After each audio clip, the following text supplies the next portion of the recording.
आप देख रहे हैं अनहोनी। तो चलिए बढ़ते हैं आज की इस कहानी की ओर। वैसे मुझे गांव देहात में कुछ खास रुचि नहीं है, लेकिन अगर बात मेरे दोस्त प्रभात के गांव की हो तो वहां जाने के लिए मेरा एक पैर हमेशा आगे ही रहता है। असल में वहां के लोग और वातावरण इतना अच्छा है कि शायद एक दो दिन में ही किसी का भी दिल लग जाए। फिलहाल मैं भी प्रभात के गांव में ही था, मगर पता नहीं क्यों इस बार प्रभात के गांव के बच्चों से लेकर बुजुर्गों तक सभी के चेहरे परेशानी में डूबे हुए थे। कोई भी खुलकर हंस बोल नहीं रहा था। खैर, शायद गांव में वो मेरी पहली रात थी। हम सभी यानी मैं, प्रभात और उसके मम्मी पापा, हम लोग रात का खाना खा रहे थे। खाने का पहला निवाला अभी मेरे गले से नीचे उतरा भी नहीं था कि तभी घर के पीछे की ओर से एक जोरदार चीख सुनाई पड़ी, जैसे कोई किसी आदमी को तड़पा तड़पा कर मार रहा हो। मगर पता नहीं क्यों ये चीख सुनकर जहां प्रभात के पापा को पीछे देखने जाना चाहिए था, वहीं वो किसी मूर्ति की तरह अपनी जगह से हिले भी नहीं। उन्होंने उस चीख को सुनकर भी अनसुना कर दिया। तभी प्रभात ने अपने पापा से कहा, बाबा ये क्या था? मगर इस पर अंकल ने कोई जवाब नहीं दिया। उनका पूरा चेहरा पसीने से तर हो चुका था। कुछ देर बाद जब वो चीख बंद हो गई तब अंकल उठकर खड़े हुए और टॉर्च लेकर घर से निकल गए। उनके पीछे पीछे मैं और प्रभात भी निकले।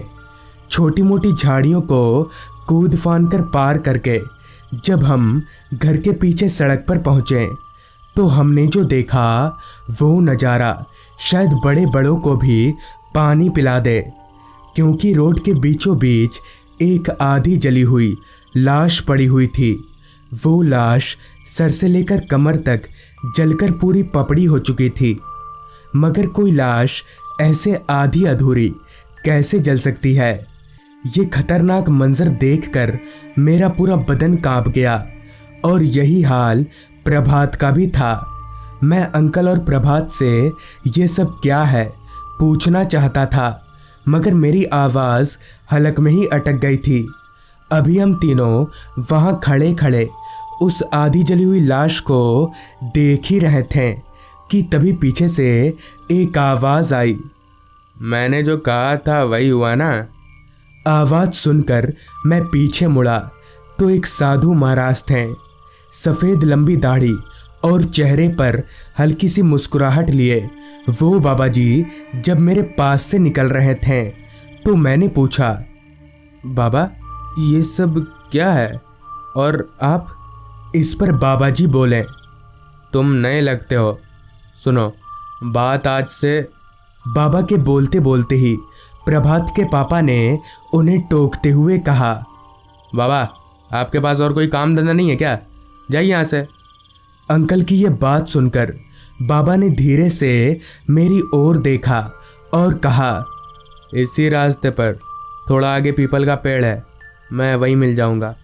और इतना कहकर वो बाबा उसी रास्ते पर चलते हुए आगे चले गए। उन साधु महाराज के जाते ही अंकल ने मुझे देखते हुए कहा, ये पागल है, इसकी बात पर ज़्यादा ध्यान मत देना, चलो रात बहुत हो गई है, अब घर चलते हैं। इस पर प्रभात ने कहा, इस लाश को ऐसे ही छोड़ देंगे? जिस पर अंकल ने थोड़ा गुस्सा होते हुए कहा, नहीं तो क्या घर लेकर जाओगे? चुपचाप घर चलो।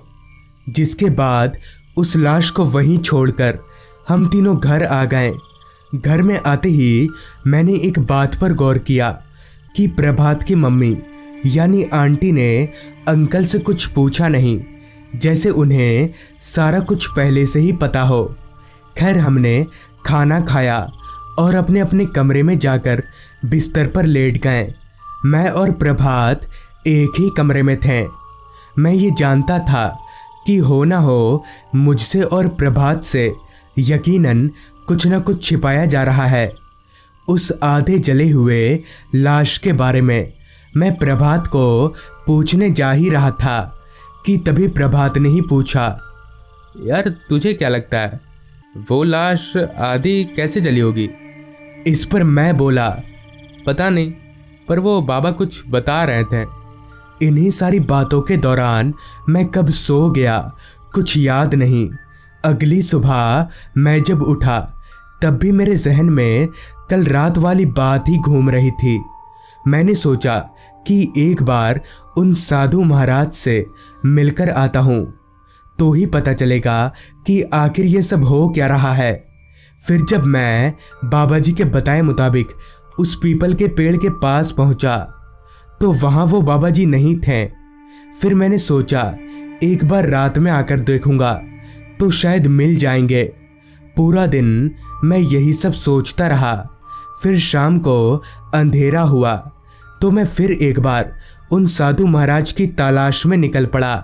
हालांकि अभी उतना वक्त भी नहीं हुआ था, मगर रास्ता ऐसे खाली था जैसे बहुत रात हो गई हो। अब ऐसा क्यों था ये तो सिर्फ वो बाबा जी ही बता सकते हैं। इसलिए मैं जल्दी जल्दी उस पीपल के पेड़ की ओर बढ़ने लगा। कुछ देर चलने के बाद मैं जब उस पेड़ के पास पहुंचा तो वो बाबा जी उसी पेड़ के नीचे बैठे हुए थे। मुझे देखते ही बाबा जी ने कहा, आओ बैठो, मैं जानता था तुम जरूर आओगे। मैं बाबा जी से थोड़ी दूरी पर ही बैठ गया और पूछा, आप कुछ बता रहे थे कल रात? इस पर उन साधु महाराज ने बताना शुरू किया। बात आज से करीब 3-4 महीने पहले की है। हमारे गांव से थोड़ा अलग एक छोटे से घर में एक औरत रहा करती थी। वो औरत घर में अकेली रहती थी। पति पहले ही मर चुका था और बेटा पागल होकर कहीं भाग गया था। एक दिन रात को कुछ बदमाश लड़के उस औरत के घर में घुस गए और उसके साथ गलत काम करके उसे जान से मार डाला और किसी तरह का कोई सबूत ना मिले, इसलिए उस औरत को आग लगाकर वहां से भाग गए। मगर पता नहीं कैसे उस औरत का शरीर आधा ही जला। तब से उसी की आत्मा इस गांव में कहर मचा रही है। बीच में एक तांत्रिक ने उस औरत की आत्मा को उसी घर में कैद कर दिया था, मगर उसमें भी उस औरत की एक शर्त थी कि उसे हफ्ते में 3 दिन हर रोज एक बकरी चाहिए। तब तो सभी गांव वाले राजी हो गए थे, मगर कुछ दिनों के बाद गांव वालों ने उस घर में बकरी पहुंचाना बंद कर दिया और फिर से ये मौत का सिलसिला चालू हो गया। बाबा जी की सारी बात सुनकर मुझे हंसी आ गई और मैंने हंसते हुए बाबा जी से कहा, बाबा जी, आपकी भूतनी बकरी कच्चा खाती है या बनाकर? माफ़ करिएगा, मैं इन सब बातों पर विश्वास नहीं करता। इस पर बाबा जी ने मेरी ओर देखकर मुस्कुराते हुए कहा, जब अपनी आंख से देख लोगे तब भी यही बोलोगे? इस पर मैं बोला, मतलब मैं समझा नहीं। तो बाबा जी बोले, अगर उस आत्मा को देखना है तो आज रात 12 बजे के बाद यहीं आ जाना, मैं तुम्हें लेकर चलूँगा। जोश में आकर मैंने भी बाबा जी को हाँ बोल दिया और शायद यही मेरी सबसे बड़ी भूल थी। खैर मैं घर आ गया। एक बार को तो मैंने सोचा प्रभात को सारी बात बता दूं, मगर फिर सोचा कि अगर वो नहीं माना और अंकल को बता दिया तो सारा प्लान बिगड़ जाएगा, इसलिए मैंने किसी को कुछ नहीं बताया। फिर रात का खाना पीना करके मैं बिस्तर पर सो गया, या यूं कहें तो पड़े पड़े सोने की एक्टिंग करने लगा। मैं इसी फिराक में था कि कब रात के 12 बजे और मैं उस भूतनी को देखूं। आखिरकार इंतज़ार की घड़ी खत्म हुई। रात के 12 बजते ही मैं धीरे धीरे बिस्तर पर से उठा। घर में सभी लोग सो चुके थे। मैं आहिस्ता आहिस्ता घर का दरवाज़ा खोलकर बाहर निकला और उस पीपल के पेड़ की ओर बढ़ने लगा। मैं उस भूतनी को देखने के लिए बड़ा एक्साइटेड था, मगर मुझे यह पता नहीं था कि इतनी जल्दी मेरी उत्सुकता डर में तब्दील हो जाएगी। मैं जल्दी से चलकर उस पीपल के पेड़ के पास पहुंचा जहां वो बाबा जी मेरा इंतज़ार कर रहे थे। फिर मेरे आते ही बाबा जी ने मुझे उनके पीछे पीछे चलने का इशारा किया। जंगलों के बीच से होकर बाबा जी के पीछे पीछे मैं चले जा रहा था। अभी हम चल ही रहे थे कि तभी बाबा जी ने पीछे पलटते हुए कहा, ये लो, ये भभूत है, रखो, काम आएगा। मैंने उस कागज की पुड़िया को अपने पास रख लिया और चलने लगे। कुछ देर और चलने के बाद हम लोग एक छोटे से खंडर हो चुके घर के पास पहुँचे। तभी बाबा जी ने धीरे से कहा, मेरे पीछे आओ, वो अभी यहीं होगी। इतना बोलकर बाबा जी मुझे उस घर के दाईं ओर वाली एक खिड़की के पास ले गए जो कि खुली हुई थी। फिर जब मैंने उस खिड़की के अंदर झांका तो मेरे दिलो दिमाग में एक झटका सा लगा, क्योंकि घर के भीतर एक आधी जली हुई औरत इधर उधर घूम रही थी। उसका चेहरा इतना अजीब और डरावना था कि मेरा पूरा बदन सिहर गया।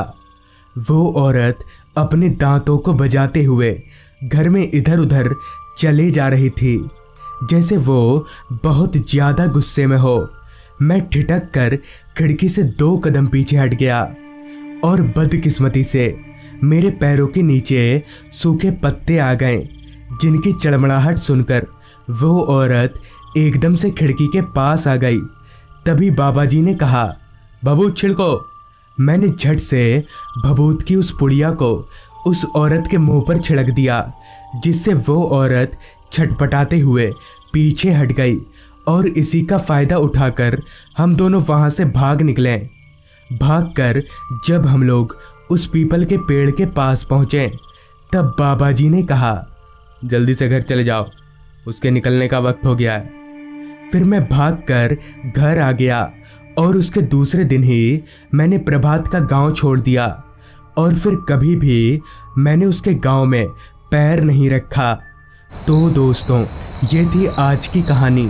अगर आपके पास भी ऐसी ही कोई कहानियाँ हैं तो हमारे साथ ज़रूर शेयर करें।